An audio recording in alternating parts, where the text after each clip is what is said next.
Breaking చూస్తున్నాం. BRS అధినేత కేసీఆర్ తెలంగాణ భవన్ కు చేరుకున్నారు. పార్లమెంట్ ఎన్నికలపై సమీక్ష చేపట్టారు. కరీంనగర్, పెద్దపల్లి జిల్లా నేతలతో కూడా కేసీఆర్ ప్రత్యేకంగా భేటీ కానున్నారు. కరీంనగర్, పెద్దపల్లి పార్లమెంట్ అభ్యర్థులను ఎంపిక చేసే అవకాశం ఉన్నట్లు సమాచారం అందుతుంది. కరీంనగర్ నుంచి ఇప్పటికే వినోద్ కుమార్ అవకాశం దక్కించిన బీఆర్ఎస్, పెద్దపల్లి నుంచి కొప్పుల ఈశ్వర్ పేరునే గులాబీ బాస్ పరిశీలిస్తున్నారు. ఇక కరీంనగర్ సభపై కూడా చర్చించే అవకాశం ఉన్నట్లు తెలుస్తుంది. ఎంపీ అభ్యర్థుల ఎంపికపై ఫోకస్ పెట్టిన బీఆర్ఎస్ అసెంబ్లీ ఎన్నికల ఓటమి తర్వాత లోక్సభ నియోజకవర్గాల వారీగా సమీక్షించనుంది.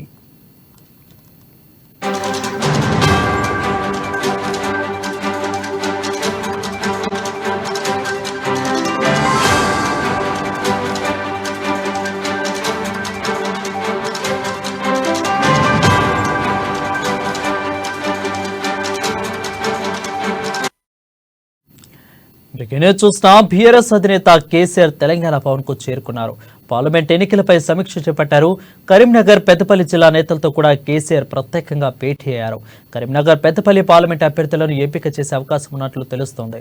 ఇక కరీంనగర్ నుంచి ఇప్పటికే వినోద్ కుమార్ అవకాశం ఇచ్చిన బీఆర్ఎస్, ఇక పెద్దపల్లి నుంచి కొప్పుల ఈశ్వర్ పేరున గులాబీ బాస్ పరిశీలిస్తున్నారు. కరీంనగర్ సభపై కూడా చర్చించే అవకాశం ఉన్నట్లు తెలుస్తోంది. ఇక ఎంపీ అభ్యర్థులపై ఎంపిక ఫోకస్ పెట్టిన బీఆర్ఎస్ అసెంబ్లీ ఎన్నికల ఓటమి తర్వాత లోక్సభ నియోజకవర్గాల వారీగా సమీక్షించనుంది.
చూస్తున్నాం. బీఆర్ఎస్ అధినేత కేసీఆర్ తెలంగాణ భవన్ కు చేరుకున్నారు. పార్లమెంట్ ఎన్నికలపై సమీక్ష చేపట్టారు.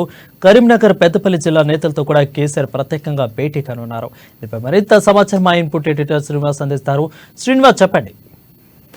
రైట్ వరుణ్, ఏదైతే పార్లమెంట్ ఎన్నికల దగ్గర పడుతున్న నేపథ్యంలో ఇక బీఆర్ఎస్ పార్టీ కూడా అభ్యర్థుల ఎంపిక మీద కసరత్తు ప్రారంభించింది. కొద్దిసేపటి క్రితమే కరీంనగర్, అదేవిధంగా పెద్దపల్లి పార్లమెంట్ నియోజకవర్గాలకు సంబంధించి బీఆర్ఎస్ అధినేత, మాజీ ముఖ్యమంత్రి కేసీఆర్ తెలంగాణ భవన్ లో అభ్యర్థులతో పాటు ఎవరైతే ఆశావాహాలు ఉంటారో వారితో పాటుగా జిల్లాకి సంబంధించిన పార్లమెంట్ స్థానాలకు సంబంధించిన నేతలతో సమావేశం అయ్యారు. అయితే ప్రధానంగా చూసుకుంటే కనుక ఇప్పుడున్న పరిస్థితుల నేపథ్యంలో ఇటు బీఆర్ఎస్, అదేవిధంగా కాంగ్రెస్ ధీటుగా అభ్యర్థులను నిలబెట్టాలి, అదేవిధంగా గెలుపు గుర్రాలకి అవకాశం ఇవ్వాలని చెప్పేసి కూడా పార్టీ యోచిస్తుంది. ఈ నేపథ్యంలోనే సిట్టింగ్లకు ఇవ్వాలా, లేకపోతే గత ఎన్నికల్లో ఇచ్చిన అభ్యర్థులు ఎవరైతే ఓటమి పాలేరో వాళ్ళకి ఇవ్వాలన్న దాని మీద ప్రధానంగా చర్చ జరుగుతుంది. అయితే కొంతమంది మాత్రం కొత్త వారికి అవకాశం ఇవ్వాలి అనే ఒక దాన్ని అయితే తెర మీదకి తీసుకొచ్చారు. ఎందుకంటే గత అసెంబ్లీ ఎన్నికల్లో ఏదైతే పార్టీకి సంబంధించి సిట్టింగ్లకు ఇవ్వడం వల్ల ఏ విధంగా పార్టీకి చెడు జరిగింది, నష్టం చేకూరిందన్న అంశాలను కూడా తెరపైకి తీసుకొస్తున్నారు. ఇప్పుడు ఉన్న పరిస్థితుల నేపథ్యంలో కొత్త వారికి ఇస్తే పార్టీ కొంచెం గతంలో కన్నా రిజల్ట్ కాస్త భిన్నంగా వస్తాయి, అదేవిధంగా అసెంబ్లీ స్థానాల కన్నా మెరుగుపరిచే అవకాశాలు ఎక్కువగా ఉన్నాయని చెప్పేసి కూడా కేసీఆర్ దృష్టికి తీసుకెళ్లాలని చెప్పేసి కూడా భావిస్తున్నారు.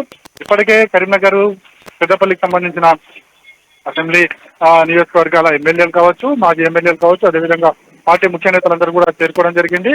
దీని మీద ప్రధానంగా ఈ చర్చ సమావేశం అయిన తర్వాత అసలు ఎవరికి ఇవ్వాలి అనే దాని మీద ప్రధానంగా ఉండబోతుంది. తర్వాత అభ్యర్థులను కూడా ఈ రోజే ప్రకటించే అవకాశాలు ఉన్నాయని చెప్పేసి కూడా పార్టీ వర్గాలు చెప్తున్నాయి. కానీ ఒక్కసారిగా ప్రకటించడం అనేది కూడా కరెక్ట్ కాదు, అన్ని ఒకేసారి ప్రకటించాలా లేకపోతే 2-3 దఫాలుగా ప్రకటించాలన్న దాని మీద కూడా పార్టీ చర్చిస్తుంది. ఎందుకంటే ఇప్పటికే పార్లమెంటు స్థానాలకు సంబంధించి బీజేపీ ఒక అడుగు ముందుకు వేసి 9 స్థానాలను ప్రకటించేసింది. సో ఈ నేపథ్యంలో ఇప్పుడు వారికి ధీటుగా ఉండాలి, అదేవిధంగా వారికి కాంపిటీషన్ పోటీ ఇవ్వాలి అనుకుంటే కనుక త్వరగా ప్రకటిస్తే మంచిదన్న ఒక అభిప్రాయం కూడా పార్టీ ముఖ్య నేతల్లో వ్యక్తమవుతుంది. సో ఈ రోజు జరిగిన సమీక్ష తర్వాత మాజీ ముఖ్యమంత్రి కేసీఆర్ కొత్త అభ్యర్థిని ప్రకటిస్తారా లేకపోతే మరి సమయం తీసుకుంటారో చూడాల్సిన అవసరం ఉంది వరుణ్. అయితే కేవలం కరీంనగర్ పెద్దపల్లి జిల్లాల మీదే కేసీఆర్ ప్రత్యేకంగా దృష్టి పెట్టడానికి గల కారణాలు ఏంటి? కారణాలు ఏం లేవు. ప్రధానంగా చూసుకుంటే కనుక కరీంనగర్ సంబంధించి కావచ్చు, పెద్దపల్లి అంటే ప్రతి పార్లమెంట్ నియోజకవర్గం మీద కూడా సమీక్షలు జరుపుతూనే వస్తున్నారు. అన్ని కూడా కేసీఆర్ సమక్షంలో సమీక్షలు జరుగుతున్నాయి. కేసీఆర్ డైరెక్షన్ మీదకే అప్పుడు కేటీఆర్ కూడా ఈ సమావేశాలు నిర్వహిస్తున్నారు. అయితే ప్రధానంగా చూసుకుంటే కనుక పార్లమెంట్ ఎన్నికలకు సంబంధించి బీజేపీ ఇప్పుడు అభ్యర్థులను ప్రకటించింది కాబట్టి ఇప్పుడు తదుపరి కార్యాచరణ తాను స్వయంగా రంగంలో ఉండి సమావేశమై ఎక్కడ భిన్నాభిప్రాయాలు, అదేవిధంగా ఎవరైతే ఆశావాహుల మధ్య భేదాభిప్రాయాలు రాకుండా ఉండాలి, అదేవిధంగా అందరినీ ఒక తాటి మీదకి తీసుకురావాలి, ఖచ్చితంగా ఈ గెలుపు అనే దిశగానే అందరూ అడుగు వేలే అన్న ఉద్దేశంతోనే కేసీఆర్ ఈ సమావేశం నిర్వహిస్తున్నారు. ప్రధానంగా పార్టీనంతా కూడా ఒక తాటి తీసుకోవాలన్నదే ప్రధాన ఉద్దేశము. ఎన్నికల్లో ఖచ్చితంగా పార్టీ ఎక్కువ స్థానాలు గెలుపొందాలనే ఒక ఆలోచనతోనే కేసీఆర్ రంగంలో దిగారని చెప్పొచ్చు Varun. Thank you Srinivas for the updates.